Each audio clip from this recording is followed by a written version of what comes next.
નમસ્કાર મિત્રો દેશ અને દુનિયાના સુપરફાસ્ટ સમાચારમાં તમારું સ્વાગત છે।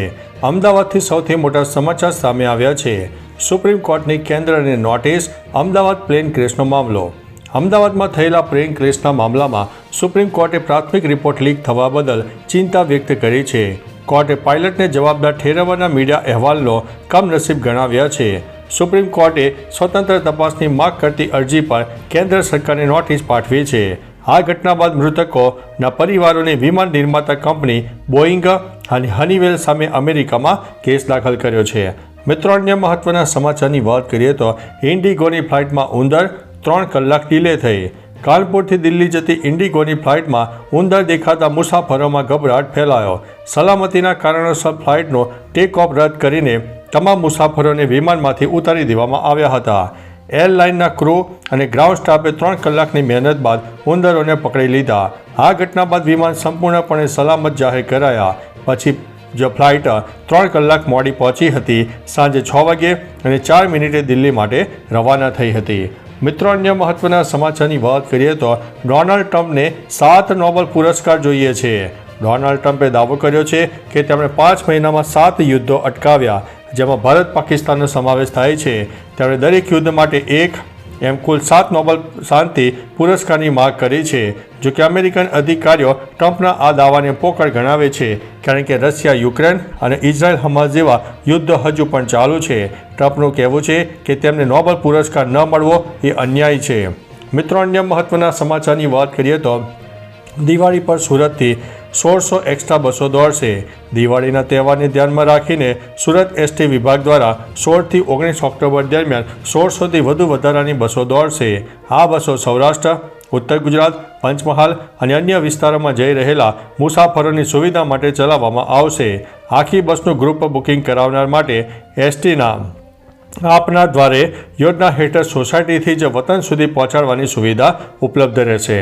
મિત્રો, અન્ય મહત્વના સમાચારની વાત કરીએ તો ઉજ્જૈનના સાંસદે કહ્યું, તિલક વગર ગરબામાં પ્રવેશ નહીં।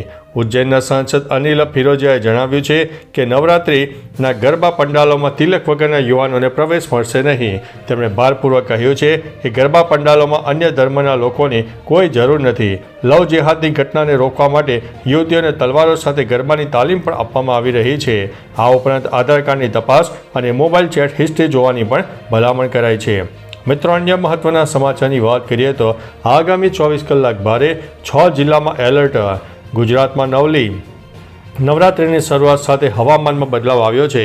હવામાન વિભાગે દક્ષિણ ગુજરાતના 6 જિલ્લા ભરૂચ, નર્મદા, સુરત, તાપી, નવસારી અને વલસાડમાં યલો એલર્ટ આપ્યું છે। ઘણા વિસ્તારમાં ભારે વરસાદ નોંધાયો છે, ખાસ કરીને દક્ષિણ ગુજરાતમાં। આ અનિશ્ચિત હવામાનને કારણે ગરબા આયોજકો અને ખેલૈયાઓ ચિંતિત છે। આગામી 24 કલાક રાજ્યમાં વરસાદની શક્યતા વધુ છે, જેથી નવરાત્રિના ઉત્સવ ઉપર માઠી અસર પડશે।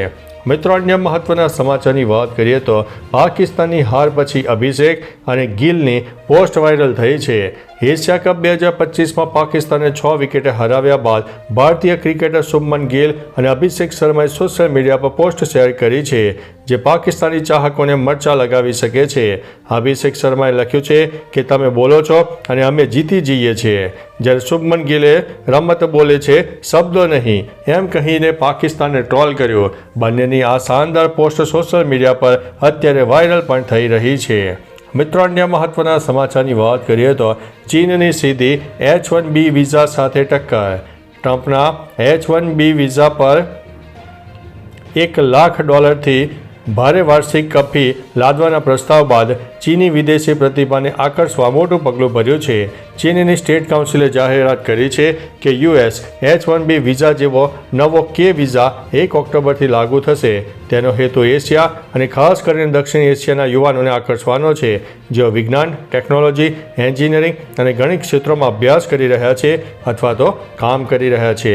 મિત્રો, અન્ય મહત્વના સમાચારની વાત કરીએ તો યુક્રેનનો ક્રિમિયા પર ડ્રોન હુમલો, 2ના થયા છે મોત। રશિયા અને યુક્રેન વચ્ચે યુદ્ધ ચરમસીમાએ પહોંચ્યું છે। યુક્રેને ક્રિમિયામાં એક રિપોર્ટ્સ અનુસાર ડ્રોન વડે હુમલો કરતા 2 લોકોના મોત થયા છે।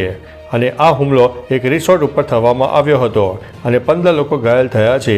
રશિયાએ આ હુમલાને આયોજિત આતંકવાદી કૃત્ય ગણાવ્યું છે. રશિયાના સંરક્ષણ મંત્રાલયે આ હુમલાની પુષ્ટિ કરી છે, જ્યારે યુક્રેન તરફથી કોઈ સત્તાવાર નિવેદન આવ્યું નથી. ઉલ્લેખનીય છે કે 2014થી ક્રિમિયા રશિયાના નિયંત્રણ હેઠળ જોવા મળ્યું છે. તો ચાલો મિત્રો, ફરીથી દેશ અને દુનિયાના સુપરફાસ્ટ સમાચાર લઈને મળતા રહીશું. ત્યાં સુધી અમને રજા આપશો. નમસ્તે.